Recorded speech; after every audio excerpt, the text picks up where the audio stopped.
ഉമ്മൻചാണ്ടി എന്ന ആ ഒരു രണ്ട് വാക്ക് അത് കേരളത്തിന് ഇന്നതൊരു വികാരമാണ്.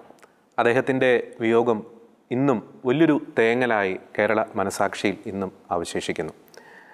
ജീവിച്ചിരുന്ന ഉമ്മൻചാണ്ടിയേക്കാൾ ശക്തനാണ് മരിച്ച് കഴിഞ്ഞിട്ടുള്ള ഉമ്മൻചാണ്ടി എന്ന് പലരും വിശേഷിപ്പിക്കാറുണ്ട്. എങ്ങനെയാണ് ആ ഉമ്മൻചാണ്ടിക്ക് ആ ജനക്കൂട്ടത്തെ, ജനങ്ങളെ ഇത്രത്തോളം സ്നേഹിക്കാൻ സാധിച്ചത്? തൻ്റെ വ്യക്തിപരമായിട്ടുള്ള താല്പര്യങ്ങളെല്ലാം മാറ്റിവെച്ച് ജനത്തിന് വേണ്ടി, ജനങ്ങൾക്ക് വേണ്ടി ജീവിതം ഒഴിഞ്ഞു വയ്ക്കുവാൻ അദ്ദേഹത്തെ പ്രേരിപ്പിച്ചത് എന്താണ്? നമുക്കറിയാം, ആൾക്കൂട്ടത്തിലൂടെ സഞ്ചരിച്ച് ആൾക്കൂട്ടത്തിൽ അലിഞ്ഞ് ഇല്ലാതായ വ്യക്തിത്വമാണ് ഉമ്മൻചാണ്ടി. വരും തലമുറകൾ ഈ ഉമ്മൻചാണ്ടി ആരായിരുന്നു എന്ന് ചോദിച്ചു കഴിഞ്ഞാൽ അവരെ അന്ന് 2 വർഷം മുമ്പ് ഉമ്മൻചാണ്ടിയുടെ ആ ഒരു വിലാപയാത്രയുടെ ആ ദൃശ്യങ്ങൾ മാത്രം കാണിച്ചാൽ മതി. MC റോഡ് അക്ഷരാർത്ഥത്തിൽ ജനസാഗരമായി മാറുന്ന കാഴ്ച. ജനങ്ങളുടെ ആ കണ്ണീരിലൂടെയാണ് ഉമ്മൻചാണ്ടിയുടെ ആ ഭൗതിക ശരീരം വഹിച്ച ആ ഒരു ബസ് യാത്ര ചെയ്തത്. ഒരു ജനസാഗരത്തിലൂടെ, കടലിലൂടെ ഒഴുകുന്ന ഒരു ബോട്ട് പോലെ. ഉമ്മൻചാണ്ടിയെ നമുക്ക് എങ്ങനെ മാതൃകയാക്കാൻ സാധിക്കും? ഇന്നത്തെ രാഷ്ട്രീയ നേതാക്കൾക്ക് ഉമ്മൻചാണ്ടി നൽകുന്ന ഒരു മാതൃക എന്തൊക്കെയാണ്? പാഠങ്ങൾ എന്തൊക്കെയാണ്? ഈ വിഷയമാണ് നിലപാട് എന്ന ഈ ഒരു പ്രോഗ്രാമിലെ ഇന്നത്തെ എപ്പിസോഡിൽ ഞങ്ങൾ ചർച്ച ചെയ്യാൻ ആഗ്രഹിക്കുന്നത്. ഞാൻ ജോർജി, എന്നോടൊപ്പമുള്ളത് റോജി സണ്ണി. റോജി സണ്ണി, കേരളത്തിൻ്റെ പ്രിയപ്പെട്ട മുഖ്യമന്ത്രി, കേരളത്തിൻ്റെ കുഞ്ഞുഞ്ഞ്, പുതുപ്പള്ളിക്കാരെ സംബന്ധിച്ചിടത്തോളം അവരുടെ പ്രിയപ്പെട്ട കുഞ്ചായൻ, അദ്ദേഹത്തിൻ്റെ 2ാം ചരമവാർഷിക ദിനത്തിൽ അദ്ദേഹത്തിൻ്റെ ജീവിതം തന്നെയാണ്, അത് സംബന്ധിച്ചാണ് നമ്മുടെ ഇന്നത്തെ നിലപാട് പ്രോഗ്രാമിൽ നമ്മൾ ചർച്ച ചെയ്യാൻ ഉദ്ദേശിക്കുന്നത്. നമുക്കറിയാം, അദ്ദേഹം മരിച്ച് അദ്ദേഹത്തിൻ്റെ വിയോഗത്തിന് ശേഷം ഒരു 2 വർഷം പിന്നീടിപ്പോഴും അദ്ദേഹത്തിൻ്റെ വിയോഗം പലപ്പോഴും പലർക്കും ഇപ്പോൾ ഉൾക്കൊള്ളാൻ സാധിക്കുന്നില്ല. അദ്ദേഹത്തിൻ്റെ കബറിടത്തിലേക്ക് നിലയ്ക്കാത്ത ജനപ്രവാഹമാണ്. നമുക്കറിയാം, ഉമ്മൻചാണ്ടി എന്ന് പറയുന്ന ആ ഒരു വ്യക്തിയെ വ്യത്യസ്തനാക്കുന്നത് എനിക്ക് തോന്നുന്നു ഒരു ആൾക്കൂട്ടത്തെ പ്രണയിച്ച വ്യക്തിയാണ് ഉമ്മൻചാണ്ടി. പലപ്പോഴും ഇന്നത്തെ രാഷ്ട്രീയ നേതാക്കൾക്ക് പലരുടെയും ഒരു ബോഡി ലാംഗ്വേജിൽ നോക്കുമ്പോൾ പലപ്പോഴും മനസ്സിലാക്കാൻ സാധിക്കുന്നവരുണ്ട്. ഈ ജനങ്ങളൊക്കെ ഒരു ചിലർക്കൊക്കെ വല്ലാത്തൊരു അസ്വസ്ഥത. പക്ഷേ ആൾക്കൂട്ടത്തെ ചേർത്ത് പിടിക്കുന്നു. അത് രാവെന്നോ പകലെന്നോ നോക്കാതെ അവരുടെ പ്രശ്നങ്ങളിൽ അദ്ദേഹം ഇടപെടുന്നു. എന്നെ ഏറ്റവും കൂടുതൽ സ്പർശിച്ചൊരു കാര്യമുണ്ട്. അദ്ദേഹത്തിൻ്റെ വിയോഗത്തിന് ശേഷം ഏകദേശം 1 മാസം പിന്നിട്ടപ്പോൾ പുതുപ്പള്ളി പള്ളിയിൽ അതുമായി ബന്ധപ്പെട്ട് റിപ്പോർട്ടിങ്ങിന് പോയിരുന്നു. നിരവധി ജനങ്ങൾ, അത് കോട്ടയത്ത് നിന്ന് മാത്രമല്ല കേരളത്തിൻ്റെ വിവിധ ഭാഗങ്ങളിൽ നിരവധി ജനങ്ങൾ വരുന്നു. അവരുടെയൊക്കെ ഒരു മനോഭാവം എന്ന് പറയുന്നത്, അവരുടെ സ്വന്തം വീട്ടിലെ പ്രിയപ്പെട്ട ഒരു വ്യക്തി മരിച്ച് ആ ഒരു വേദനയിൽ, ആ ഒരു സ്നേഹം, ആ ഒരു കരുതലാണ് അവർ ആ ഒരു ഘട്ടത്തിൽ ഉമ്മൻചാണ്ടിയോട് അവർ കാണിക്കുന്നത്. പലരോടുമൊക്കെ പല പ്രതികരണങ്ങളുമൊക്കെ ചോദിക്കുമ്പോൾ ഓരോ വ്യക്തിക്കും അത് വ്യക്തിപരമായിട്ട് ഉമ്മൻചാണ്ടിയെക്കുറിച്ച് എന്തെങ്കിലുമൊക്കെ പറയാനുണ്ടാവും. ചിലരുടെ ജോലി കാര്യങ്ങളായിരിക്കും ശരിയാക്കിയിട്ടുള്ളത്, അല്ലെങ്കിൽ മറ്റ് ചില അവരുടെ നാട്ടിലെ പ്രശ്നങ്ങളായിരിക്കും. അപ്പോൾ ഉമ്മൻചാണ്ടിയുടെ കബറിടത്തിലേക്ക് വരുന്ന ലോകത്തിൻ്റെ വിവിധ ഭാഗങ്ങളിൽ നിന്ന് വരുന്ന ഓരോരുത്തർക്കും ഓരോ ചെറിയ കാര്യങ്ങളായിക്കോട്ടെ വലിയ കാര്യങ്ങൾ വ്യക്തിപരമായിട്ട് ഇത്രയധികം ജനങ്ങളുമായി ഒരു ഇഴയടപ്പം കാത്തു സൂക്ഷിച്ച മറ്റൊരു നേതാവ് ഉണ്ടോ എന്ന് നമുക്ക് പറയാൻ സാധിക്കില്ല. മാത്രമല്ല, ലോകത്തിൽ ഏറ്റവും കൂടുതൽ വ്യക്തികളുമായി നേരിട്ട് സംബന്ധിച്ച വ്യക്തി ആരാണ് എന്ന രീതിയിൽ സർവേ നടത്തിയത് തീർച്ചയായിട്ടും ഉമ്മൻചാണ്ടി അറിയാം. അദ്ദേഹത്തിൻ്റെ ജനസമ്പർക്ക പരിപാടിയൊക്കെ നമുക്ക് അറിയാവുന്നതാണ്. ഞാൻ സണ്ണിയിലേക്ക് വരികയാണ്. സണ്ണി, ഈ ഒരു കാലഘട്ടത്തിൽ പല പ്രശ്നങ്ങളും, അത് പൊളിറ്റിക്കലി ആയിക്കോട്ടെ അല്ലെങ്കിൽ കേരളത്തിൻ്റെ പല വിഷയങ്ങളുമായി ബന്ധപ്പെട്ടുള്ള സംഭവങ്ങളായിക്കോട്ടെ, പലരും പറയുന്നൊരു വാക്കുണ്ട്, ഉമ്മൻചാണ്ടി ഉണ്ടായിരുന്നെങ്കിൽ എന്നൊരു കാര്യം. എങ്ങനെയാണ് ഇന്നത്തെ രാഷ്ട്രീയ നേതാക്കളിൽ നിന്ന് ഉമ്മൻചാണ്ടി വ്യത്യസ്തനാകുന്നത്? മാത്രമല്ല, കോൺഗ്രസ് പാർട്ടിയെ സംബന്ധിച്ചിടത്തോളം ഇനി ഇതുപോലൊരു നേതാവ്, കോൺഗ്രസ് പാർട്ടിക്ക് മാത്രമല്ല കേരളത്തിന് ഇനി ഇതുപോലൊരു ജനകീയനായിട്ടുള്ള നേതാവ് ഉണ്ടാകുമോ എന്നൊരു കാര്യത്തിൽ നമുക്ക് ഒരു സംശയമുണ്ട്. അപ്പോൾ എന്താണ് ഉമ്മൻചാണ്ടിയെ ഒരു കൺവെൻഷണൽ പൊളിറ്റീഷ്യൻസിൽ നിന്ന് വ്യത്യസ്തമാക്കുന്ന ഘടകങ്ങൾ?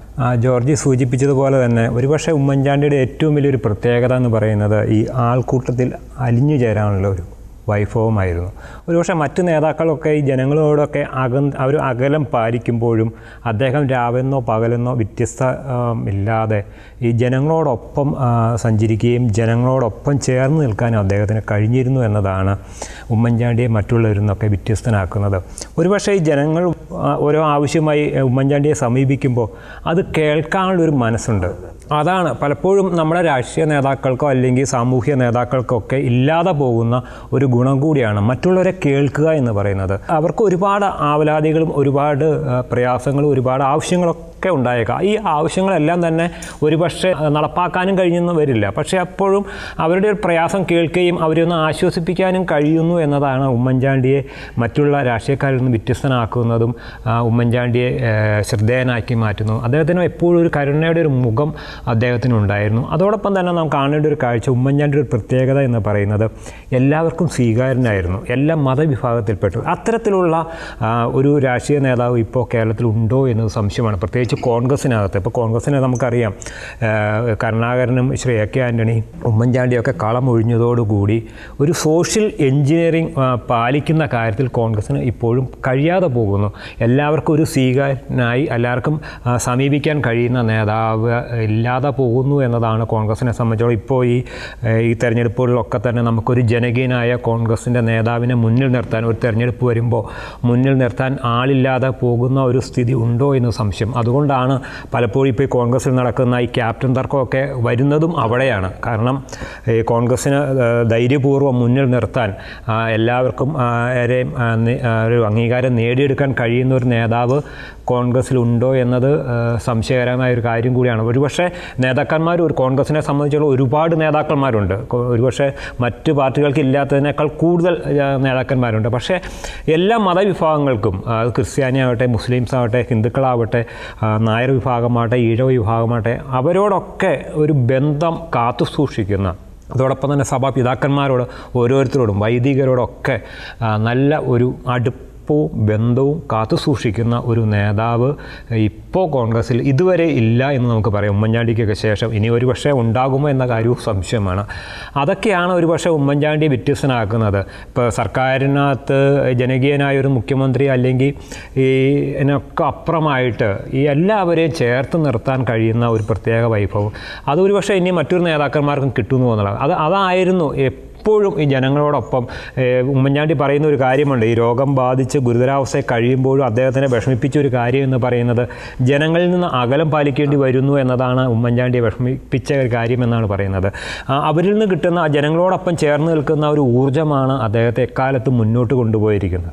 അത് ഇപ്പോൾ എല്ലാ നേതാക്കന്മാരും എന്ന് പറയുന്നത് പലപ്പോഴും ഈ ജനങ്ങളിൽ നിന്ന് അകലം പാലിക്കാനും അതോടൊപ്പം തന്നെ തങ്ങളുടെ നേതൃശേഷി ഒരു കൽപ്പന പോലെ അടിച്ചേൽപ്പിക്കാനൊക്കെയാണ് പലപ്പോഴും ശ്രമിക്കുന്നത്. പക്ഷേ ഉമ്മൻചാണ്ടി ആകട്ടെ അവരുടെ വികാരം ഉൾക്കൊള്ളാനും അതിൽ നിന്ന് ലഭിക്കാവുന്ന ഗുണങ്ങളൊക്കെ സ്വീകരിക്കുന്നതിനും, അത് പോസിറ്റീവായ കാര്യങ്ങൾ സ്വീകരിക്കുന്നതിനൊക്കെ അദ്ദേഹം വലിയ താല്പര്യം കാണിച്ചിരുന്നു. അതോടൊപ്പം തന്നെ ആരോടും ഒരു എതിർപ്പോ മുഷിപ്പോ കാണിക്കാൻ അദ്ദേഹം കാണിച്ചിട്ടില്ല എന്നതും കാണേണ്ട കാര്യമാണ്. എപ്പോഴും ഒരു പുഞ്ചിരിയോടുകൂടി മാത്രമേ ഉമ്മൻചാണ്ടി ജനങ്ങളെ സമീപിച്ചിരുന്നുള്ളൂ. നമുക്കറിയാം, ഇപ്പോൾ പല നേതാക്കന്മാരും ജനങ്ങളോട് വളരെ പൗരുഷമായി പെരുമാറുമ്പോഴും ഉമ്മൻചാണ്ടി എന്ന വ്യക്തിത്വം എല്ലാവരോടും വളരെ സമഭാവനയോടും വളരെ സ്നേഹത്തോടും കൂടി ഇടപെട്ട ഒരു നേതാവാണ്.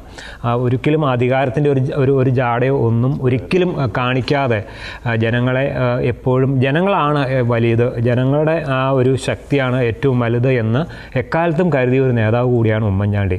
ഒരുപക്ഷെ ഇനി അത്തരത്തിലുള്ള ഒരു വ്യക്തി, ഒരു അപൂർവ വ്യക്തിത്വമായിരുന്നു. ഇത്തരത്തിലുള്ള ഒരു വ്യക്തി ഇനി ഉണ്ടാകുമോ എന്നതുപോലും സംശയമാണ്. അതുകൊണ്ടാണ് ഈ 2ാം വർഷത്തിൽ പോലും, മരണപ്പെട്ട് 2ാം വർഷം കഴിയുമ്പോൾ ആളുകൾ അദ്ദേഹത്തിൻ്റെ കബറിടത്തിലൊക്കെ ഇപ്പോഴും ചെല്ലുന്നതും അദ്ദേഹത്തെക്കുറിച്ച് പറയുമ്പോൾ അദ്ദേഹത്തിൻ്റെ മകനും ഇപ്പോൾ കിട്ടുന്ന ആ സ്വീകാര്യത ഒരുപക്ഷെ ഈ ഉമ്മൻചാണ്ടിയിൽ നിന്ന്, ആ ഉമ്മൻചാണ്ടിയോടുള്ളൊരു സ്നേഹമാണ്. കേരളത്തിൻ്റെ പൊതുസമൂഹത്തിൻ്റെ ഇടയിൽ ഇപ്പോൾ ചാണ്ടി ഉമ്മനൊക്കെ ലഭിക്കുന്ന സ്വീകാര്യതയും അതുതന്നെയാണ്. ഉമ്മൻചാണ്ടിയുടെ ഒരു ബാക്കപ്പാണ് ചാണ്ടി ഉമ്മന് ലഭിക്കുന്നത്. അത്തരത്തിൽ ഒരു നേതാവ് കോൺഗ്രസിനകത്ത് ഇനി ഉണ്ടാകുമോ എന്നത് സംശയമാണ്. കേരളത്തിൽ ഉണ്ടാകുമോ എന്നത് പോലും പക്ഷേ സംശയമാണ് തോന്നുന്നത്. ഞാൻ അന്ന് ഉമ്മൻചാണ്ടി മരിച്ച ആ ദിവസം സണ്ണി റിപ്പോർട്ട് ചെയ്തൊരു വളരെ വൈകാരികമായിട്ടുള്ള റിപ്പോർട്ടിങ് എപ്പോഴും ഓർക്കുന്നുണ്ട്. അരനൂറ്റാണ്ടിലധികമായിട്ട് അദ്ദേഹം കേരള രാഷ്ട്രീയത്തിലുണ്ടായിരുന്നു. സ്വന്തമായിട്ടൊരു വീടില്ലായിരുന്നു. അന്ന് അദ്ദേഹത്തിന് പണി തീരാത്തൊരു വീടിൻ്റെ മുമ്പിൽ നിന്ന് നടത്തിയ ഒരു റിപ്പോർട്ടിങ്, അത് ശരിക്കും തീർച്ചയായിട്ടും ജനങ്ങളായിരുന്നു അദ്ദേഹത്തിൻ്റെ യഥാർത്ഥ ഒരു സമ്പത്ത് എന്നതിൻ്റെ വലിയൊരു ഉദാഹരണം തന്നെയായിരുന്നു അത്. ഒരു 53 വർഷക്കാലം ഉമ്മൻചാണ്ടി MLA ആയിരുന്നൊരു വ്യക്തിയാണ്. ഒരേ മണ്ഡലത്തിൽ നിന്ന് 12 തവണ ജയിക്കുക എന്ന് പറയുന്നത് വളരെ അപൂർവമായൊരു കാര്യമാണ്. അതോടൊപ്പം തന്നെ 2 തവണ മുഖ്യമന്ത്രിയായി, 4 തവണ മന്ത്രിയായി, 1 തവണ പ്രതിപക്ഷ നേതാവായി. ഒരുപക്ഷെ കോൺഗ്രസിൻ്റെ പലപ്പോഴും ഫണ്ട് റൈസർ കൂടിയായിരുന്നു ഉമ്മൻചാണ്ടി. ഉമ്മൻചാണ്ടിയാണ് കോൺഗ്രസിന് തെരഞ്ഞെടുപ്പ് സമയത്തൊക്കെ ആവശ്യമായ പണം ശേഖരിക്കുകയും അതിനുവേണ്ടി, തെരഞ്ഞെടുപ്പിന് വേണ്ടി പണം വിനിയോഗിക്കുന്ന കാര്യങ്ങൾക്കൊക്കെ ഉമ്മൻചാണ്ടിയാണ് മുന്നിൽ നിൽക്കുന്നത്. പക്ഷേ ഉമ്മൻചാണ്ടി ഒരു പൈസ പോലും എടുക്കാറില്ല എന്നതാണ് വസ്തുത. അതുകൊണ്ടാകാം ഈ പറഞ്ഞ രീതിയിൽ ആ ഉമ്മൻചാണ്ടിയുടെ വലിയൊരു സ്വപ്നമായിരുന്നു പുതുപ്പള്ളിയിൽ സ്വന്തമായ ഒരു വീട് വേണമെന്നുള്ളത്. പക്ഷേ അതിന് പോലും ഉമ്മൻചാണ്ടി ഒരു വീട് നിർമ്മിക്കണമെന്ന സ്വപ്നം ബാക്കി നിർത്തിയാണ് ഉമ്മൻചാണ്ടി ഈ വിട പറഞ്ഞു പോകുന്നത്. സഹോദരിയുടെ വീട്ടിലും മറ്റൊരു സഹോദരൻ്റെ വീട്ടിലൊക്കെ ആയിരുന്നു ഉമ്മൻചാണ്ടി കഴിഞ്ഞുകൊണ്ടിരുന്നത്. അത് അദ്ദേഹത്തിൻ്റെ വലിയൊരു സ്വപ്നമായിരുന്നു പുതുപ്പള്ളിയിലൊരു വീട് എന്നത്. പക്ഷെ അതിനൊക്കെ ശ്രമിക്കാതിരുന്നതും അദ്ദേഹത്തിൻ്റെ മുൻഗണനാ ലിസ്റ്റിനകത്ത് വീടോ അല്ലെങ്കിൽ കുടുംബമോ ഒന്നും ആയിരുന്നില്ല. ജനങ്ങളായിരുന്നു അദ്ദേഹത്തിന് എപ്പോഴും ഒരു മുൻഗണന നൽകിയിരുന്നത്. ജനങ്ങളുടെ താല്പര്യം, ജനങ്ങളുടെ ആവശ്യങ്ങൾ നിറവേറ്റുക, അവർക്ക് പരമാവധി സേവനം ചെയ്യുക എന്നതായിരുന്നു അദ്ദേഹത്തിൻ്റെ ഏറ്റവും വലിയ പൊതുപ്രവർത്തനം എന്ന് പറയുന്നത്. റോജിയിലേക്ക് വരുമ്പോൾ നമുക്കറിയാം, റോജി ഉമ്മൻചാണ്ടിയുടെ ഏറ്റവും വലിയൊരു മുദ്രാവാക്യമായിരുന്നു അതിവേഗം ബഹുദൂരം എന്നൊരു കാര്യം. പക്ഷേ ആ ഒരു മുദ്രാവാക്യം അദ്ദേഹത്തിന് മരണശേഷം പ്രാവർത്തികമാക്കാൻ സാധിച്ചില്ല. ഞാൻ പറയാൻ കാരണം എന്ന് വെച്ചാൽ ജഗതിയിലെ ആ ഒരു പുതുപ്പള്ളി ഹൗസിൽ നിന്നും കോട്ടയത്ത് അല്ലെങ്കിൽ പുതുപ്പള്ളിയിലേക്ക് അദ്ദേഹത്തിൻ്റെ ആ ഒരു വിലാപയാത്ര 27 മണിക്കൂർ എടുത്ത്, ഈ തിരുവനന്തപുരം ജില്ല പാസ് ചെയ്യാൻ മാത്രം ഒരു 4 മണിക്കൂറോളം സമയമെടുത്തു. അപ്പോൾ നമ്മൾ അന്ന് എല്ലാ മാധ്യമപ്രവർത്തകരും വിചാരിച്ചു അന്ന് വൈകിട്ടത്തോടുകൂടി നമ്മൾ സംസ്കാര ശുശ്രൂഷ ഉണ്ടാകും. പക്ഷേ ആൾക്കൂട്ടത്തിൻ്റെ ഇടയിലൂടെ അദ്ദേഹം നടത്തിയ യാത്ര, തീർച്ചയായിട്ടും MC റോഡിൽ അദ്ദേഹം ചീറിപ്പാഞ്ഞ് പോയ പല കാഴ്ചകൾ നമ്മൾ സാക്ഷ്യം വഹിച്ചു. പക്ഷേ ആൾക്കൂട്ടത്തിൻ്റെ ഇടയിലൂടെ സാവധാനം ആ ജനസാഗരം എന്നൊക്കെ പറയുന്നത് നമ്മുടെ അക്ഷരാർത്ഥത്തിൽ ആ ദിവസങ്ങളിലാണ് TV യിലൂടെ കണ്ടത്. അതിനകത്ത് എടുത്തു പറയേണ്ട ഒരു കാര്യമുണ്ട്. കുട്ടികൾ, സ്ത്രീകൾ, പ്രായമായവരൊക്കെ വിതുമ്പുകയായിരുന്നു. അതൊരു PR വർക്കിൻ്റെ ഒരു ഭാഗമല്ല, കരയുകയായിരുന്നു. നമ്മൾ ചില ദൃശ്യങ്ങൾ ഒരു അപ്പനും മകനും ആ വണ്ടിയുടെ പുറകെ ഓടി വന്ന് ഒരു നോക്ക് കാണാൻ വേണ്ടി കയറുന്ന, അത് തീർച്ചയായിട്ടും ഉമ്മൻചാണ്ടി എന്ന ആ കാരുണ്യത്തിൻ്റെ ആ ഒരു മുഖം, അത് കാരുണ്യ പ്രവർത്തികൾക്ക് ഉമ്മൻചാണ്ടി കൊടുത്ത ആ ഒരു പ്രാധാന്യം, അതിൻ്റെ ഒരു പ്രതിഫലനമായിരുന്നില്ലേ നമ്മൾ ആ ഒരു ദിവസം MC റോഡിൻ്റെ ഇരുവശത്തുമായി നാം ദർശിച്ച ആ ഒരു ജനസാഗരം? തീർച്ചയായിട്ടും അന്നത്തെ വിലാപയാത്രയിൽ നേരത്തെ പോകണമെന്നൊക്കെ പലപ്പോഴും ആഗ്രഹമുണ്ടെങ്കിലും അതിന് സാധിച്ചില്ല എന്നുള്ളതാണ് യാഥാർത്ഥ്യം. 2 സ്ഥലങ്ങളിലുമായിട്ട് ഒരുപാട് ആളുകൾ കൂടി നിൽക്കുകയും ആ വിലാപയാത്ര എത്തേണ്ട സമയത്തൊന്നും പറഞ്ഞ സ്ഥലങ്ങളിലൊന്നും എത്താതിരിക്കുകയും ചെയ്തു. ശരിക്കും പറയുകയാണെങ്കിൽ ഉമ്മൻചാണ്ടിയുടെ കാരുണ്യത്തിൻ്റെ മുഖം ദർശിക്കാൻ കഴിഞ്ഞത് മരണശേഷമാണ്. അതുവരെ ഉമ്മൻചാണ്ടി ചെയ്ത കാര്യങ്ങൾ എന്താണ് എന്ന് ആരും അറിഞ്ഞിരുന്നില്ല. ഇന്ന് അദ്ദേഹത്തിൻ്റെ ഗൺമാൻ പറഞ്ഞ പ്രധാനപ്പെട്ട ഒരു കാര്യമുണ്ടായിരുന്നു. മരണശേഷം ഒരുപാട് ആളുകൾ വന്ന് ചാണ്ടി സാർ എനിക്ക് അങ്ങനെ ചെയ്തു ഇങ്ങനെ ചെയ്തു എന്ന് പറഞ്ഞപ്പോൾ ഇത്രയും കാലം കൂടെ ഉണ്ടായിരുന്നിട്ടും ഇപ്പോഴാണ് ഞാൻ പോലും അറിയുന്നത് എന്നൊരു കാര്യമാണ്. അപ്പോൾ അതിൻ്റെ പ്രധാനപ്പെട്ട ഒരു കാര്യം, ഇന്നത്തെ കാലഘട്ടത്തിൽ ചെറിയൊരു ബിസ്ക്കറ്റ് കൊടുക്കുകയാണെങ്കിൽ പോലും 4 പേര് കാണണം. റിയൽ പൊളിറ്റിക്സും ഒക്കെ ഉള്ള ഒരു കാലഘട്ടമാണ്. ഇവിടെയാണ് റിയൽ പൊളിറ്റിക്സ് എന്ന ഉമ്മൻചാണ്ടിയുടെ പൊളിറ്റിക്സ് വരുന്നത്. അദ്ദേഹം ചെയ്യുന്ന കാര്യങ്ങൾ മറ്റൊരു വ്യക്തി അറിയാതെ അത് ആരാണോ ഉപകാരപ്പെടേണ്ടത് അവർക്ക് മാത്രം അറിയുന്ന ഒരു രീതിയിലേക്ക് കൊണ്ടുപോകാൻ അദ്ദേഹത്തിന് സാധിച്ചു. അതുകൊണ്ട് തന്നെയാണ് ഇന്നും നൂറുകണക്കിന് ആളുകൾ അദ്ദേഹത്തിൻ്റെ ശവകുടീരത്തിലേക്ക് ഒഴുകി എത്തിക്കൊണ്ടിരിക്കുന്നത്. കഴിഞ്ഞ ദിവസം ഒരു അമ്മ പറഞ്ഞ ഒരു വല്ലാത്തൊരു കഥയുണ്ട്. മകൻ്റെ ചെവിയുടെ ഒരു ഓപ്പറേഷൻ. അപ്പോൾ ഉമ്മൻചാണ്ടിയിൽ വിളിച്ച് പറഞ്ഞു, സാർ എൻ്റെ മകന് ചെവി കേൾക്കില്ല, ജന്മന ചെവി കേൾക്കാത്ത ഒരു കുട്ടിയാണ് എന്ന് പറഞ്ഞു. അപ്പോൾ തന്നെ ആരാണ്, എന്താണ്, ജാതി ഏതാണ്, മതമേതാണ്, പേരെന്താണ് ഒന്നും ചോദിച്ചില്ല. നിങ്ങൾ ഇന്ന ആശുപത്രിയിൽ ചെല്ലൂ, ഞാൻ ആ കാര്യങ്ങൾ വിളിച്ചറേഞ്ച് ചെയ്യാം എന്ന് പറഞ്ഞു. ആ കുട്ടി പറഞ്ഞൊരു കാര്യം, എനിക്ക് ചെവി കേൾക്കുമ്പോൾ ആദ്യമായി കേൾക്കേണ്ട സ്വരം എന്ന് പറയുന്നത് ഉമ്മൻചാണ്ടിയുടേതായിരിക്കണം എന്നാണ്. അങ്ങനെ ഓപ്പറേഷൻ കഴിഞ്ഞു, കുട്ടി സുഖമായി പുറത്തേക്ക് ഇറങ്ങി. ഉമ്മൻചാണ്ടി വിളിച്ച് ആ കുട്ടി ആദ്യമായിട്ട് ലോകത്ത് കേൾക്കുന്ന ഒരു വോയിസ് എന്ന് പറയുന്നത് ഉമ്മൻചാണ്ടിയുടെ ഹലോ എന്നുള്ളതായിരുന്നു. പക്ഷേ ഈ സംഭവം പുറത്തറിയാൻ അദ്ദേഹത്തിൻ്റെ മരണം വേണ്ടി വന്നു എന്നുള്ളതാണ്. അങ്ങനെ തന്നെയാണ് നൂറുകണക്കിന് ആളുകൾ, ഒരുപാട് ആളുകൾക്ക് അദ്ദേഹം കാരുണ്യത്തിൻ്റെ ഒരുപാട് കാര്യങ്ങൾ ചെയ്തു കൊടുത്തു. പക്ഷേ ഇതെല്ലാം തന്നെ പുറം ലോകത്തേക്ക് അറിഞ്ഞത് അദ്ദേഹത്തിൻ്റെ മരണത്തിന് ശേഷം വേണ്ടി വന്നു എന്നുള്ളതാണ് വാസ്തവം. ഇന്ന് രാഹുൽ ഗാന്ധി സംസാരിക്കുകയുണ്ടായി, സ്വയം എരിഞ്ഞുകൊണ്ട് മറ്റുള്ളവർക്ക് മാതൃകയായ ഒരു വ്യക്തി എന്നുള്ളത്. അപ്പോൾ തീർച്ചയായിട്ടും ഇത്രയും വലിയ ഒരു വ്യക്തിത്വത്തിന് ഉടമയാണ് എന്ന് ലോകം കേട്ടത് തന്നെ അദ്ദേഹത്തിൻ്റെ മരണത്തിന് ശേഷമാണ്. അദ്ദേഹത്തിൻ്റെ കാരുണ്യം എന്ന് പറയുന്നത് എല്ലാ കാലത്തും അവശേഷിക്കും എന്നുള്ളതാണ് വാസ്തവം. ഓക്കെ, മറ്റൊരു കാര്യം കൂടി അദ്ദേഹത്തെ നമ്മൾ അനുസ്മരിക്കുമ്പോൾ ചിന്തിക്കേണ്ട ഒരു കാര്യമുണ്ട്. വിമർശനങ്ങളെ അദ്ദേഹം നേരിട്ട ഒരു വഴി ഒരുപക്ഷെ എനിക്ക് തോന്നുന്നു ആ സോളാർ വിവാദമൊക്കെ ഉണ്ടായില്ലായിരുന്നെങ്കിൽ ഒരു 2ാം ഭരണത്തിലേക്കൊക്കെ ഉമ്മൻചാണ്ടി പോയേനെ. പക്ഷേ ആ ഒരു കാലഘട്ടത്തിൽ ഇപ്പോഴും ഓർക്കുന്നുണ്ട്, ആ കണ്ണൂർ വെച്ച് CPM പ്രവർത്തകർ അദ്ദേഹത്തിന് നേരെ ഉയർത്തിയ പ്രതിഷേധം, ആ കാറിൻ്റെ ചില്ല് തരുന്നു, നെറ്റി പൊട്ടുന്നു. ഒരുപക്ഷെ മറ്റേതെങ്കിലും വ്യക്തിയായിരുന്നെങ്കിൽ പിറ്റേ ദിവസം കേരളം കത്തിയേനെ. പക്ഷേ അതിനെ പുഞ്ചിരിയോടെ നേരിടുന്നു. മാത്രമല്ല സോളാർ ജുഡീഷ്യൽ കമ്മീഷൻ, അതൊക്കെ ഒരു തന്ത്രപരമായിട്ടുള്ളൊരു അജണ്ടയാണെങ്കിൽ പോലും വളരെ ആത്മവിശ്വാസത്തോടു കൂടി തന്നെ അദ്ദേഹം ആ ജുഡീഷ്യൽ കമ്മീഷന് മുമ്പിൽ നിൽക്കും. മനസ്സാക്ഷി, ജനങ്ങളുടെ കോടതിയിൽ ഞാൻ തെറ്റുകാരനല്ല എന്നൊരു കുറച്ച് ബോധ്യം. പക്ഷെ നമ്മൾ അതിൻ്റെ പിന്നാമ്പുറങ്ങളിലേക്കൊക്കെ ചെല്ലുമ്പോൾ ഒരു മനുഷ്യനെ എത്രത്തോളം ക്രൂരമായ, മനുഷ്യൻ്റെ കുടുംബവുമായി ബന്ധപ്പെട്ടവർ എത്രത്തോളം ക്രൂരമായി പിച്ച് ചീന്താവോ ആ രീതിയിൽ ആ വിവാദങ്ങൾ അദ്ദേഹത്തിൻ്റെ ശത്രുക്കൾ അദ്ദേഹത്തെ തകർക്കുവാൻ വേണ്ടി യൂസ് ചെയ്തു. പക്ഷേ അവിടെയൊക്കെ അദ്ദേഹം പിടിച്ചു നിന്നു, വിമർശനങ്ങളെ പുഞ്ചിരിയോടെ നേരിട്ടു, ആരോടും ഒരു പരിഭവം പറഞ്ഞില്ല. മാത്രമല്ല ആ കല്ലെറിഞ്ഞ വ്യക്തിയെ പിന്നീട് ഷെയ്ക്ക് ഹാൻഡൊക്കെ കൊടുത്ത് സ്വീകരിക്കുന്ന ഒരു കാര്യം, അത് വലിയൊരു മാതൃക തന്നെയല്ലേ അല്ലേ? തീർച്ചയായിട്ടും അദ്ദേഹത്തിനെ കല്ലെറിഞ്ഞ വ്യക്തിയെ കോടതിയിൽ ചെന്ന് പറഞ്ഞത് എനിക്ക് ഓർമ്മയില്ല എന്നുള്ളതാണ്. പിന്നീടുള്ള സമയത്ത് ഈ പ്രതി ആയി ആരോപിക്കപ്പെട്ട വ്യക്തി, സത്യത്തിൽ അദ്ദേഹം തന്നെയാണ് കല്ലെറിഞ്ഞത്, അദ്ദേഹം പറഞ്ഞു എന്നെ നേരിട്ട് കണ്ടതാണ്, ഉമ്മൻചാണ്ടി സാർ നേരിട്ട് എന്നെ കണ്ടതാണ്. പക്ഷേ എന്തുകൊണ്ടാണ് അദ്ദേഹം കോടതിയിൽ ഞാൻ കണ്ടിട്ടില്ല എന്നുള്ളത് പറഞ്ഞത് എനിക്ക് വളരെയേറെ ആശ്ചര്യമായി തോന്നുന്നു എന്ന് അദ്ദേഹം പറയത്. അപ്പോൾ ഉമ്മൻചാണ്ടി അതിന് പറഞ്ഞൊരു കാര്യമുണ്ട്, ചെറുപ്പക്കാരാണ്, പൊളിറ്റിക്സാണ്, ഇതൊക്കെ ഉണ്ടാകും, ഇതൊക്കെ ഇതിൻ്റെ ഒരു ഭാഗമാണ്, അതിന് അദ്ദേഹത്തെ ശിക്ഷിച്ചതുകൊണ്ട് കാര്യമില്ല എന്ന് അദ്ദേഹം വളരെ പുഞ്ചിരിച്ചുകൊണ്ട് പറയുന്നത് മറ്റേത് നേതാക്കൾക്ക് അങ്ങനെ കഴിയും എന്നുള്ളതാണ്. ഈ സോളാർ കേസൊക്കെ എടുത്തു വെച്ച് നോക്കുകയാണെങ്കിലും ഇപ്പോൾ അദ്ദേഹത്തിൻ്റെ ശവകുടീരത്തിൽ എഴുതിയിരിക്കുന്ന ഒരു വാക്യമുണ്ട്, നമുക്കെല്ലാവർക്കും അറിയാം, യഥാർത്ഥത്തിൽ ഈ മനുഷ്യൻ ഒരു നീതിമാനായിരുന്നു എന്നുള്ളത്. പക്ഷേ അന്ന് അദ്ദേഹത്തെ കുറ്റപ്പെടുത്തിയ ആളുകൾ ആ ശവകുടീരത്തിൽ ചെന്ന് ഇത് വായിക്കുമ്പോൾ എന്തായിരിക്കും സ്ഥിതി എന്നുള്ളത്, അവരുടെ ഒരു മാനസികാവസ്ഥ എന്തായിരിക്കും എന്നുള്ളത് ആലോചിക്കേണ്ടതാണ്. അതുമാത്രമല്ല ഇപ്പോൾ നേതാക്കന്മാരെല്ലാം ഇരിക്കാൻ വേണ്ടി ആഗ്രഹിക്കുന്നവരാണ്, എല്ലാവരും ഏറ്റവും നല്ല കസേരകളിൽ ഇരിക്കാൻ ആഗ്രഹിക്കുന്നവരാണ്.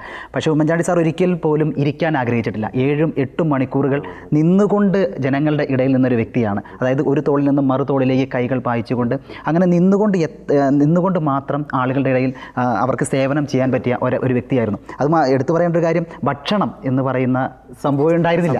ഭക്ഷണം, ഉറക്കം, ഈ 2 സംഭവങ്ങളെ ഉണ്ടായിരുന്നില്ല. വളരെ നിർബന്ധിച്ചാണ് 2 കഷ്ണം ബ്രെഡും ഇത്തിരി വെള്ളവും കുടിപ്പിക്കുക, അതും നിർബന്ധിച്ചാൽ മാത്രം. പക്ഷേ ആ ബ്രെഡ് കഴിക്കുന്ന സമയത്ത് ഒരാളുടെ പരാതി കേൾക്കാം, അതിനൊരു സൊല്യൂഷൻ ഉണ്ടാക്കി കൊടുക്കാം എന്നാഗ്രഹിച്ച ഒരു വ്യക്തി. ഇതേപോലെ ഒരു നേതാവ് ഇനി ഉണ്ടാകുമോ എന്നുള്ളത് സംശയമാണ്, നേരത്തെ സണ്ണി സൂചിപ്പിച്ചതുപോലെ. അങ്ങനെ ഉമ്മൻചാണ്ടിക്ക് ഒരുപാട് അനുയായികൾ ഉണ്ടെങ്കിൽ പോലും, അവരൊക്കെ അതിനുവേണ്ടി ശ്രമിക്കുന്നുണ്ടെങ്കിൽ പോലും അത്രത്തോളം എത്താൻ ഇനി ആർക്ക് കഴിയും എന്ന വലിയൊരു ചോദ്യം അവശേഷിപ്പിച്ചുകൊണ്ട് തന്നെയാണ് ഉമ്മൻചാണ്ടി ഇവിടെ പറഞ്ഞത്. ഒരു കാര്യം കൂടി ഇപ്പോഴും ഓർക്കുന്നത്, അതായത് അദ്ദേഹത്തിൻ്റെ ഓഫീസിൽ അദ്ദേഹം ക്യാമറ വെച്ച ഒരു സംഗതി തമാശയായിട്ട് പറയുന്നുണ്ട്. ആരോ ഒരാൾ ഉമ്മൻചാണ്ടിനെ വിളിച്ചു, മുഖ്യമന്ത്രി കസേരയിൽ വേറെ ആരോ കയറിയിരിക്കുന്നു, ആർക്ക് വേണമെങ്കിലും കയറി ഇറങ്ങാൻ പറ്റുന്ന ഒരു സ്ഥിതിയായിരുന്നു. അതാണ് ഈ ജനങ്ങളുമായിട്ടുള്ള ഒരു ബന്ധത്തിൻ്റെ ഇതാണ്. ഇപ്പോൾ നമുക്കറിയാം, ഇപ്പം നിയമസഭ അല്ലെങ്കിൽ അവിടെ സെക്രട്ടേറിയറ്റിനും കനത്ത സുരക്ഷാ ക്രമീകരണങ്ങളാണ്. പ്രത്യേകിച്ച് കമാൻഡോസിനെയൊക്കെയാണ് അവിടെ വിന്യസിച്ചിരിക്കുന്നത്. 4 ഗേറ്റും ക്ലോസ് ചെയ്തിരിക്കുക. പക്ഷേ ഉമ്മൻചാണ്ടിയുടെ കാലത്ത് സെക്രട്ടേറിയറ്റിനകത്ത് ഒരു നിയന്ത്രണം ഉണ്ടായിരുന്നില്ല. നമുക്ക് ആർക്കും എപ്പോഴും വേണമെങ്കിലും കയറി ഇറങ്ങായിരുന്നു. പ്രത്യേകിച്ച് പറഞ്ഞ മുഖ്യമന്ത്രിയുടെ ഓഫീസ് സ്ഥിതി ചെയ്യുന്ന നോർത്ത് ബ്ലോക്കിലൊക്കെ ആർക്കും കയറാവുന്ന ഒരു സ്ഥിതിയായിരുന്നു. അതാണ് ഈ ജനങ്ങളുമായിട്ടുള്ളൊരു ബന്ധത്തിൻ്റെ ഒരു പ്രത്യേകതയാണ്. ആരെയും മാറ്റി നിർത്തേണ്ടതില്ല എന്നൊരു ചിന്ത, ആരെയും മാറ്റി നിർത്തേണ്ടവരല്ല എന്നൊരു ബോധ്യം എക്കാലത്ത് ഉമ്മൻചാണ്ടിക്ക് ഉണ്ടായിരുന്നു. അങ്ങനെ മാറ്റി നിർത്തേണ്ടതില്ല എന്നുള്ളത്. അതാണ് അവിടെയൊക്കെ ഇപ്പോഴൊക്കെ നമുക്ക് ഇപ്പോഴാണ് ഞങ്ങൾ പറഞ്ഞതുപോലെ ഉമ്മൻചാണ്ടിയുടെ ആ ഒരു പ്രാധാന്യമൊക്കെ മനസ്സിലാകുന്നത്. പ്രത്യേകിച്ച് ഈ മാധ്യമപ്രവർത്തകർക്ക് പോലും സെക്രട്ടേറിയറ്റിനകത്ത് പ്രവേശനം ഇല്ലാത്തൊരവസ്ഥയാണ്. നമുക്കറിയാം, നേരത്തെയൊക്കെ ഉമ്മൻചാണ്ടി എടുക്കുകയും മാധ്യമപ്രവർത്തകരൊക്കെ എന്ത് സമീപനമാണ് സ്വീകരിച്ചതെന്നും ഇപ്പോൾ ഏത് രീതിയിലാണ് സമീപനമാണ് സ്വീകരിക്കുന്നതെന്നും എന്താണ് ലഭിക്കുന്നതെന്നും ഒക്കെ ഇപ്പോഴും നമുക്ക് വ്യക്തമായിട്ട് അറിയാം. കടക്ക് പുറത്തുനിന്നൊക്കെ പറയുന്ന ഒരു കാലമാണ് ഇപ്പോൾ. പക്ഷേ അപ്പോഴാണ് ഉമ്മൻചാണ്ടി അതിനെല്ലാം വളരെ തന്മയത്വത്തോടെയും വിനയത്തോടെയും ഒക്കെ അതിനെ സ്വീകരിച്ചതും. സത്യം നമ്മുടെ കൂടെ ഉണ്ടെങ്കിൽ ഒന്നിനെ ഭയപ്പെടേണ്ടതില്ല എന്ന ഒരു നയമായിരുന്നു ഉമ്മൻചാണ്ടിക്ക് ഉണ്ടായിരുന്നത്. അതുകൊണ്ടാണ് ഈ ആരോപണങ്ങളൊക്കെ ഒരുപാട് വന്നപ്പോൾ ആർത്തലച്ചു വരുമായിരുന്നു, ഒന്നിന് പുറകെ ഒന്നുള്ള രീതിയിൽ. പക്ഷേ അതിനെയൊക്കെ അന്ന് അദ്ദേഹം നേരിട്ടത് സത്യം നമ്മുടെ കൂടെ ഉണ്ടാവും, പിന്നെ ആരെയും ഭയപ്പെടേണ്ടതില്ല. അതാണ് ജുഡീഷ്യൽ കമ്മീഷനെ വെക്കുമ്പോഴും ആ ജുഡീഷ്യൽ കമ്മീഷന് മുമ്പാകെ പലതവണ സിറ്റിങ്ങിന് പോയി ഇരിക്കുമ്പോഴും, ഒരു സാധാരണക്കാരനെ പോലെ മുഖ്യമന്ത്രി ആയിരുന്നപ്പോൾ സിറ്റിങ്ങിനൊക്കെ പോയി ഇരിക്കുമ്പോഴും അദ്ദേഹത്തിന് ഒരു ചോദ്യത്തിന് പോലും ഭയമുണ്ടായിരുന്നില്ല. കാരണം സത്യം നമ്മുടെ കൂടെ ഉണ്ട് എന്ന ഒരു ഉറച്ച വിശ്വാസമായിരുന്നു അദ്ദേഹത്തെ മുന്നിലേക്ക് നയിച്ചുകൊണ്ടിരുന്നത്. മറ്റൊരു കാര്യം കൂടി ഓർക്കുന്നു. ഇപ്പോൾ 2011 UDF അധികാരത്തിൽ വന്നപ്പോൾ എനിക്കൊന്ന് കണക്ക് ശരിയാണെന്ന് പ്രതീക്ഷിക്കുന്നു. അതായത് ആ ഒരു ഉമ്മൻചാണ്ടി നമ്മൾ ചർച്ച ചെയ്യുമ്പോൾ ഉമ്മൻചാണ്ടിയുടെ ഒരു രാഷ്ട്രീയ തന്ത്രജ്ഞത മാത്രമല്ല, കൂടെ നിൽക്കുന്നവർക്ക് വേണ്ടി എന്ത് വില കൊടുത്തും അവരെ സംരക്ഷിക്കുന്ന ഒരു മനോഭാവം, അത് ഉമ്മൻചാണ്ടിയുടെ വലിയൊരു പ്രത്യേകതയാണ്. അത് അനുയായികൾക്ക് നമുക്കറിയാം, പല നിയമസഭാ തെരഞ്ഞെടുപ്പൊക്കെ വരുമ്പോൾ പല സീറ്റുമായി ബന്ധപ്പെട്ട് പല വിവാദം, ഇപ്പം നമുക്കറിയാം ആ ഒരു കാലഘട്ടത്തിൽ ഡൊമിനിക് പ്രസന്റേഷന് കെ സി ജോസഫ് പോലുള്ളവർക്ക് സീറ്റ് നിഷേധിക്കാൻ പോകുന്നതെന്നൊക്കെ വന്നപ്പോൾ കർശനമായിട്ടുള്ള ഒരു നിലപാട് അദ്ദേഹം എടുക്കുന്നു. ഒരു രാഷ്ട്രീയ ഒരുപാട് യുവ നേതാക്കളെ വളർത്തിക്കൊണ്ടുവരുന്നതിന് ഇപ്പോൾ ഷാഫി ആവട്ടെ, പി സി വിഷ്ണുനാഥ് ആവട്ടെ, അങ്ങനെയുള്ള ഒരുപാട് ആളുകളെ പല നേതാക്കന്മാരും യുവ നേതാക്കന്മാരെയൊക്കെ ഇപ്പോൾ കോൺഗ്രസിലുള്ള പല യുവ നേതാക്കളെയും വളർത്തിക്കൊണ്ടുവന്ന അദ്ദേഹമാണ്. അവർക്ക് വേണ്ടി കൂടെ നിൽക്കുന്നവർക്ക് വേണ്ടിയിട്ടാണ് അദ്ദേഹം പലപ്പോഴും കഷ്ടപ്പെടുകയും പ്രയാസപ്പെടുകയും ഒക്കെ ചെയ്തിട്ടുള്ളത്. അദ്ദേഹത്തിന് വേണ്ടിയിട്ടല്ല. പലപ്പോഴും അദ്ദേഹത്തിന് മന്ത്രിസ്ഥാനമൊക്കെ തേടി വരുമ്പോഴും അദ്ദേഹം മറ്റുള്ളവർക്ക്, ഇപ്പോൾ കെ സി ജോസഫിന് വേണ്ടിയിട്ടാണ് കഴിഞ്ഞ കരുണാകരൻ മന്ത്രിസഭയിൽ അദ്ദേഹം ഒഴിഞ്ഞു മാറി നിൽക്കുകയാണ് കെ സി ജോസഫിന് വേണ്ടി. കാരണം കെ സി ജോസഫ് 8 തവണയായി ഇരിക്കൂരിൽ നിന്ന് MLA ആകുന്നു. അപ്പോൾ അതുകൊണ്ട് അങ്ങനെ പലപ്പോഴും കൂടെ ഉള്ളവർക്ക് വേണ്ടി എന്ത് സഹനവും സഹിക്കുന്ന ഒരാളായിരുന്നു. നമ്മളിപ്പോൾ ഈ ഒരു സമയത്ത് നിമിഷപ്രിയയുടെ മോചനമൊക്കെ ആയിട്ട് ബന്ധപ്പെട്ട വാർത്തകളൊക്കെ വരും. നമ്മൾ കഴിഞ്ഞ ദിവസമൊക്കെ ഒരു വീഡിയോ പുറത്തു വന്നു. അദ്ദേഹത്തിന് ലാസ്റ്റ് സമയം ശബ്ദമൊക്കെ വളരെ നേർത്തു വരുന്ന സമയത്ത് പോലും അദ്ദേഹം അവസാന ഘട്ടത്തിലൊക്കെ പറയുന്നത് നിമിഷപ്രിയയുടെ ഒരു മോചനത്തിന് വേണ്ടിയിട്ട് അദ്ദേഹം പ്രവർത്തിച്ചുകൊണ്ടിരിക്കുകയായിരുന്നു. അദ്ദേഹത്തിൻ്റെ ഡയറിയിലൊക്കെ അത് എഴുതി വെച്ചിട്ടുണ്ട്, നിമിഷപ്രിയയുടെ ഒരു ഇതുമായിട്ട് ബന്ധപ്പെട്ട്. മാത്രമല്ല ഇറാഖിലെ നേഴ്സുമാരൊക്കെ കുടുങ്ങിയ ഒരു സമയത്ത് അദ്ദേഹം നടത്തിയ ഒരു ഇടപെടൽ എന്ന് പറഞ്ഞാൽ നമുക്ക് പറഞ്ഞറിയിക്കാൻ സാധിക്കാത്തതാണ്. രാത്രിയൊന്നും ഒരു പോൾ അദ്ദേഹം കണ്ണ് അടച്ചിട്ടില്ല. അദ്ദേഹം ഈ നേഴ്സുമാർ സുരക്ഷിത സ്ഥാനത്ത് എത്തിയെന്ന് ഉറപ്പുവരുത്തിയതിന് ശേഷമാണ് പിന്നീട് അദ്ദേഹം വിശ്രമിച്ചത്. അതൊക്കെ നമ്മൾ എടുത്തു പറയേണ്ട. നിമിഷപ്രിയയുടെ കാര്യം പറയുമ്പോഴാണ്, നിമിഷപ്രിയ ഇങ്ങനെ അവിടെ ജയിലിൽ കിടക്കുന്നു. പക്ഷേ ഇവിടെ വിദേശകാര്യമന്ത്രിയായിരുന്ന വി മുരളീധരനെ കാണാൻ വരുവാണ് തിരുവനന്തപുരത്ത്. പുള്ളി വിഷ്ണുനാഥിനെയും ഷാവിനെയൊക്കെ കയറ്റി പോവുകയാണ്. കാരണം അദ്ദേഹം ഒരു സഹമന്ത്രിയാണ്. ഇദ്ദേഹം ഇപ്പോൾ 2 തവണ മുഖ്യമന്ത്രിയൊക്കെ ആയിരുന്ന വളരെ സീനിയറായ ഒരാളാണ്. നമ്മുടെ ഇപ്പോഴത്തെ സംസ്കാരമൊക്കെ വെച്ച് നോക്കുമ്പോൾ കൂടുതൽ വന്ന ഒരു എഴുത്തൊക്കെ എഴുതുന്ന ഒരു സമീപനമാണ് സ്വീകരിക്കുന്നത്. പക്ഷേ അതല്ല ആവശ്യം എന്ന് കരുതി അദ്ദേഹത്തെ നേരിൽ പോയി കണ്ട് ഈ ഒരു മോചനത്തിന് വേണ്ടിയിട്ട്, ഈ നിമിഷപ്രിയയുടെ മോചനത്തിന് വേണ്ടിയിട്ട് വിദേശകാര്യ സഹമന്ത്രിയായിരുന്ന വി മുരളീധരനെ ഇടപെടിപ്പിക്കുന്ന കാര്യത്തിനകത്തൊക്കെ പ്രത്യേക ഒരു ജാഗ്രതയാണ് അദ്ദേഹം പുലർത്തിയിരുന്നത്.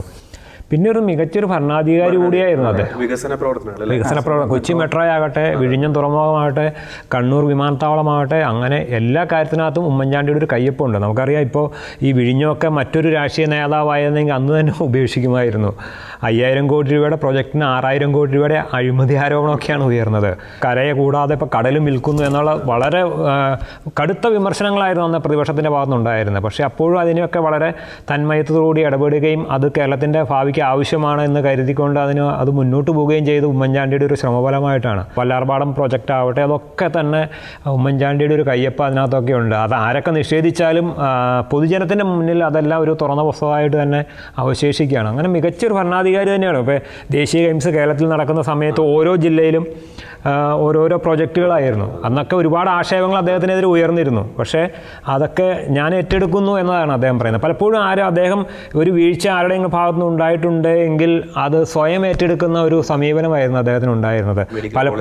അതെ, അത് ഉദ്യോഗസ്ഥരുടെ തലയിലേക്ക് കെട്ടിവെച്ച് രക്ഷപ്പെടുന്ന ഒരു സമീപനമായിരുന്നു. ഇപ്പോൾ പലപ്പോഴും ഉണ്ടാകും. നമുക്കിപ്പോൾ ഈ അടുത്ത നാൾ ഇപ്പോൾ ഈ ഒരു കുട്ടി മരിച്ചു കഴിഞ്ഞപ്പോൾ ആദ്യം ഇപ്പോൾ സസ്പെൻഡ് ചെയ്തിരിക്കുന്നത് അവിടുത്തെ അധ്യാപിക.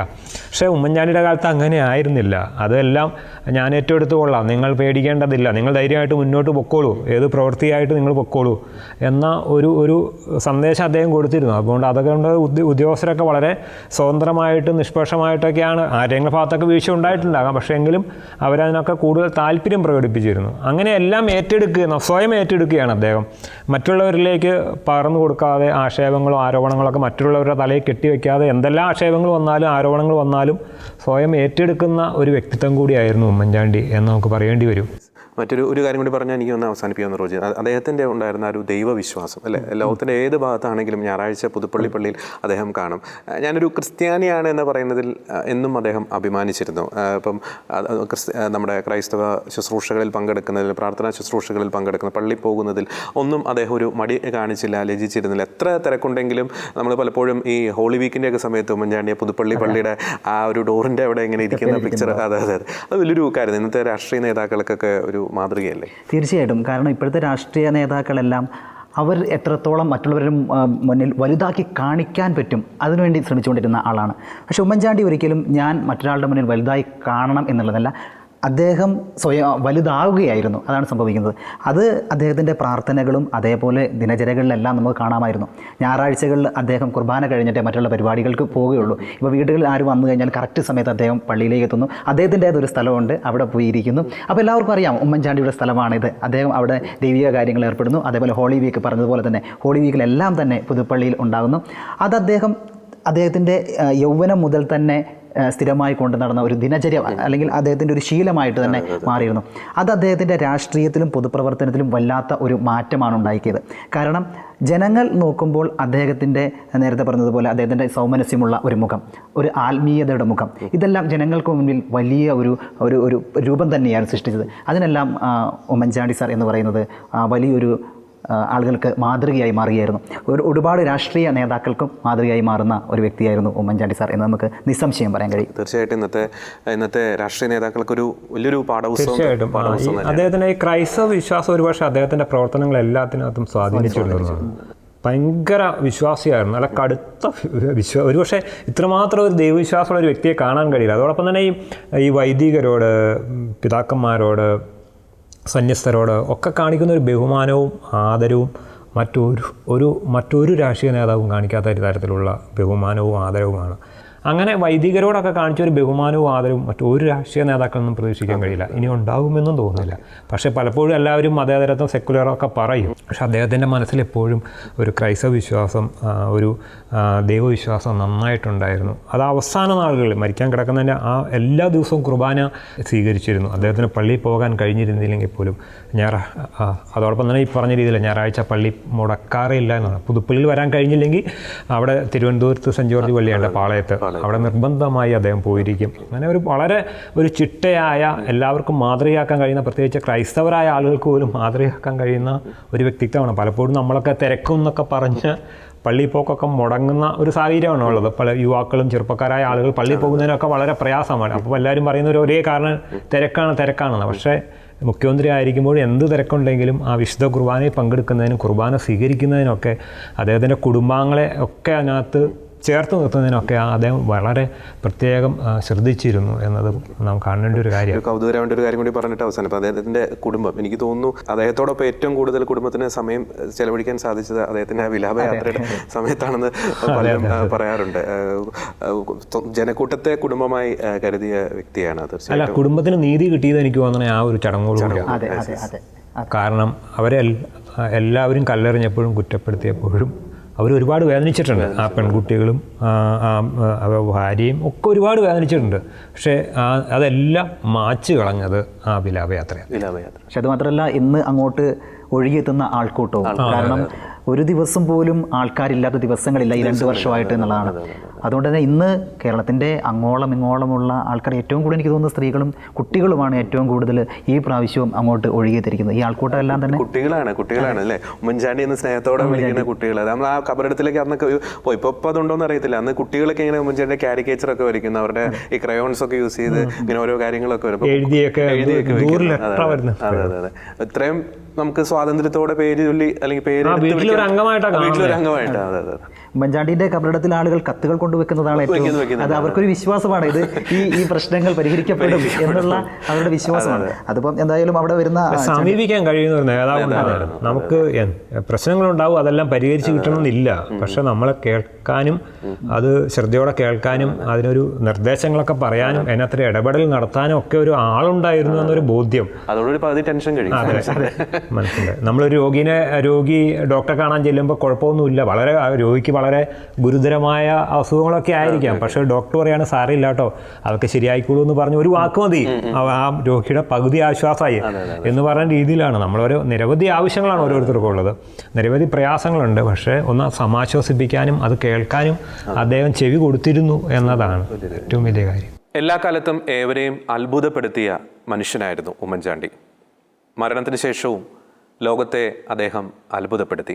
ഒരുപക്ഷെ അദ്ദേഹത്തിൻ്റെ സ്വന്തം പാർട്ടിക്കാർ പോലും ചിന്തിച്ച് കാണില്ല ഇത്രത്തോളം ജനപിന്തുണ, ഇത്രത്തോളം പേരുടെ ഹൃദയങ്ങളിൽ അദ്ദേഹം ഉമ്മൻചാണ്ടി എന്ന ആ ഒരു മനുഷ്യൻ ഉണ്ടായിരുന്നു എന്നൊരു കാര്യം. ചിലർക്ക് അദ്ദേഹം സാറായിരുന്നു, ചിലർക്ക് അദ്ദേഹം കുഞ്ഞൂഞ്ഞായിരുന്നു, ചിലർക്ക് അദ്ദേഹം കുഞ്ചായനായിരുന്നു. കേരളത്തിൻ്റെ സഹോദരനായി, കേരളത്തിൻ്റെ മകനായി, അല്ലെങ്കിൽ കേരളത്തിൻ്റെ ഒരു പിതാവായി അദ്ദേഹം ജീവിച്ചു. തീർച്ചയായിട്ടും ഉമ്മൻചാണ്ടി ഏവർക്കും ഒരു മാതൃകയാണ്. ഒരു രാഷ്ട്രീയ നേതാവ് എങ്ങനെയായിരിക്കണം എന്നതിൻ്റെ ഒരു ഉത്തമ ക്ലാസിക് എക്സാമ്പിൾ തന്നെയാണ് ഉമ്മൻചാണ്ടി പകർന്ന് നൽകിയത്. ഇന്നത്തെ രാഷ്ട്രീയക്കാർക്ക്, അത് പാർട്ടി ഭേദമന്യേ ഇന്നത്തെ രാഷ്ട്രീയക്കാർക്ക്, യുവ നേതാക്കൾക്ക് ഉമ്മൻചാണ്ടിയെ മാതൃകയാക്കാം. ജനങ്ങളെ പ്രണയിക്കുവാൻ, ജനങ്ങളെ സ്നേഹിക്കുവാൻ, ജനങ്ങളുടെ പ്രശ്നങ്ങളിൽ ക്രിയാത്മകമായി ഇടപെടുവാൻ ഉമ്മൻചാണ്ടിയെ പോലെ ഇന്നത്തെ രാഷ്ട്രീയ നേതാക്കൾക്ക് സാധിക്കട്ടെ. ഒപ്പം മറ്റൊരു കാര്യം കൂടി എടുത്തു പറയാൻ ആഗ്രഹിക്കുന്നു. ജനങ്ങൾക്കിടയിൽ പ്രവർത്തിക്കുമ്പോൾ ഇന്ന് കാണുന്നൊരു പ്രവണതയാണ് സ്വന്തം വിശ്വാസത്തെ ഇങ്ങനെ തള്ളിപ്പറയുക, അല്ലെങ്കിൽ പ്രത്യേകിച്ച് ക്രിസ്ത്യാനിയാണ് എന്നൊരു കാര്യം പറയുന്നതിൽ ഒരു വൈമുഖ്യം പല നേതാക്കളും ഈ കാലഘട്ടത്തിൽ പ്രകടിപ്പിക്കാറുണ്ട്. അവിടെയൊക്കെ ഉമ്മൻചാണ്ടി വ്യത്യസ്തനായിട്ട് മാറുന്നു.